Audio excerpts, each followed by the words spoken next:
My name is Dwight Hansen. I'm a lobbyist with my own firm, Hansen & Associates. I've been a lobbyist now for over 30 years with different clients over the years in the home building industry, entirely different circumstance.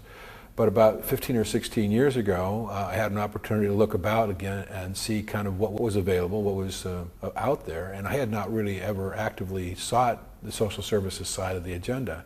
But a position was available, a staff position was available that was intriguing to me. The Lanterman Act and the concept of people with disabilities. I'd had people with disabilities in my family.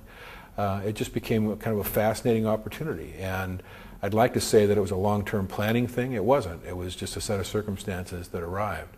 But I didn't have to be in this field for longer than a few months before I realized its importance and its significance.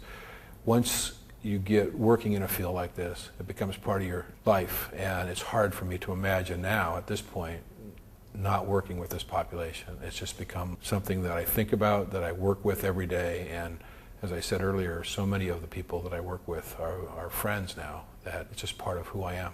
I think the most important thing is for people that don't have disabilities is to be aware of folks with disabilities.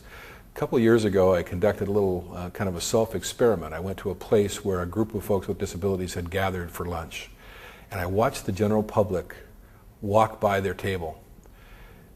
A person without a disability in a group, people will walk right next to the table.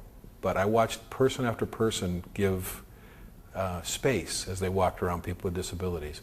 They look different. Sometimes they act different. And I think the general public, the best thing that they could do is to become more aware and understand that these are folks like everybody else, and begin to incorporate them into their lives and their thinking, and not think of them as so much different, but think of them as maybe a different thread in the fabric. That would be the biggest change. If folks would make that change and actively start looking at these folks in a colorblind way, if you will, they would change their way of thinking, and that would make the long-term change that these folks need for their community life.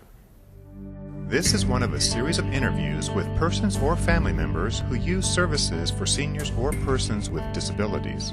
We'd like to thank all of the parents who are raising children with disabilities and those who have adult children with disabilities. If you would like to view more videos on this topic, please visit www.gacinstitute.org.